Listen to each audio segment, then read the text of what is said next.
maintenant passer la parole à Selina War. Nous savons que l'industrie du tabac propose de nouveaux produits, de nouvelles stratégies pour inciter les femmes et les enfants à fumer. À votre avis, que doit faire l'Afrique pour atténuer ce problème? Merci beaucoup, Kelsey. Alors que vous l'avez mentionné, l'utilisation, la consommation du tabac parmi les femmes en Afrique est très importante. En général, au niveau mondial, la prévalence du tabagisme chute, est réduite et nous voyons en même temps que il y a quand même un plus grand nombre d'utilisateurs de produits alternatifs du tabac. Et l'utilisation du tabac et la production du tabac. Et Debbie en a parlé, la situation met les femmes dans une situation d'inégalité, d'inéquité.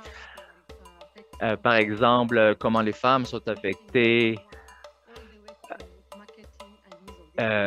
et comment elles sont ciblées au niveau de la production, mais aussi au niveau de la commercialisation et de la publicité. On le voit ici en Afrique, que les taux du tabagisme ici en Afrique, parmi les femmes, est globalement plus bas, mais il y a une stratégie importante de cibler les femmes à partir de l'industrie pour augmenter la consommation.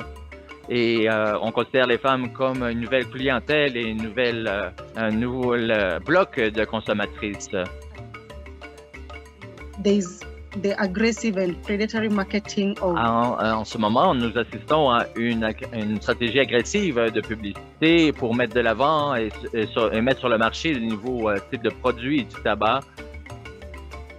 Et nous essayons de contrer cet attrait que présente l'industrie du tabac en ciblant les femmes et les enfants, avec des nouvelles approches de publicité, avec l'utilisation de nouvelles saveurs qui sont attrayantes pour les femmes et les enfants. Et cela est très documenté. Nous l'avons documenté dans un rapport mondial sur l'épidémie mondiale du tabac il y a quelques années. On parle ici de plus de 16 000 saveurs différentes dans le marché du tabac actuellement, et entre autres des saveurs qui sont attrayantes pour les femmes et pour les enfants. C'est une stratégie délibérée de l'industrie pour rendre les femmes et les enfants accros à la consommation du tabac et contribuer à cette l'épidémie du tabagisme. Même au niveau des foyers et des maisons, les gens qui sont les plus affectés par la fumée passive ou la fumée secondaire, ce sont les femmes, ce sont les enfants. On observe dans les foyers comment cela a un impact important aussi sur les revenus, des revenus qui sont consacrés à acheter du tabac, et qui a un impact donc sur les femmes, sur les enfants, et bien sûr, leurs revenus sont réduits et ne peuvent plus satisfaire d'autres besoins, dont les besoins de santé, par l'entremise justement de cette consommation du tabac. La plupart du temps, ce sont les femmes donc et les enfants qui souffrent. On observe aussi que la consommation du tabac et la production suit un agenda mondial et des stratégies mondiales de promotion du tabac. Et cela renvoie au fait que les mesures du contrôle du tabac ont la possibilité de soutenir l'avancement des droits des femmes et des enfants au niveau mondial. Si on regarde les objectifs de développement durable numéro 3 sur les objectifs de développement durable, sur le droit des femmes, sur l'éducation, et évidemment le tabagisme menace la réalisation de ces objectifs de développement durable. Alors, lorsqu'on aborde les défis pour réduire le tabagisme auprès des femmes et des enfants, premièrement, compte tenu du virage de l'industrie de passer des produits conventionnels du tabac vers des produits alternatifs, des nouveaux produits qui sont publicisés sur des plateformes en ligne souvent, et on le voit ici en Afrique, et une stratégie qui traverse tout le continent et il faut mettre sur pied des politiques plus fortes d'intervention pour réduire et réinterdire la publicité de ces produits. Et ce que l'on observe, c'est que l'industrie manipule l'information parce que dans la majorité de nos pays, il n'y a pas une connaissance claire de la situation et le manque de mesures réglementaires qui réduisent la publicité et la vente et la publicité dans les médias alternatifs, les médias sociaux. Il y a des interdictions au niveau des médias traditionnels, mais au niveau des médias sociaux, ce n'est pas le cas. Il faut ainsi mettre en œuvre des mesures effectives qui permettent donc de consolider la stratégie de réduction du tabagisme et la réduction de la publicité de ces produits, entre guillemets, supposément novateurs. Et ce que nous avons réussi à faire est de développer des efforts sur l'adoption des politiques qui activement protègent les femmes.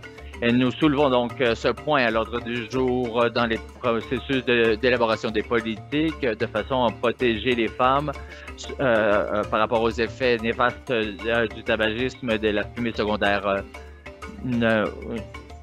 Nous avons mis de l'avant des mesures pour interdire l'utilisation du tabac dans les lieux publics. Les femmes, les enfants sont exposés fréquemment à la fumée secondaire dans les lieux publics. Alors, les mesures peuvent être mises en œuvre par l'entremise des stratégies d'éducation, de conscientisation et visant justement l'abandon du tabac. Et aussi soutenir les personnes, les femmes qui veulent abandonner le tabac, arrêter de fumer, et qui sont bien sûr victimes de la fumée secondaire. Dans le contexte Afrique, au niveau des militants de la lutte anti-tabac, il nous faut consolider les politiques et les régulations de contrôle du tabac sur les produits novateurs, les nouveaux produits du tabac. On doit exiger l'abandon des nouvelles saveurs et les nouveaux paquets attrayants.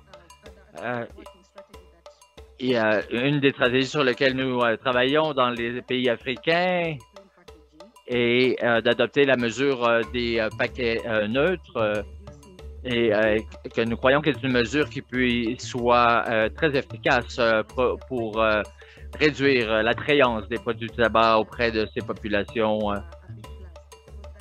Adopter de telles mesures serait un très positif parce que vraiment, comme je l'ai dit, les femmes et les enfants sont ciblés par ces mesures de l'industrie de marketing du tabac et qui contribuent à l'addiction.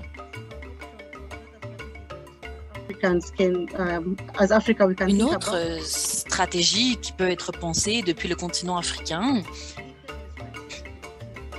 vous savez, il faut approfondir et améliorer l'application du CLAT dans le but d'éloigner les femmes de la consommation du tabac.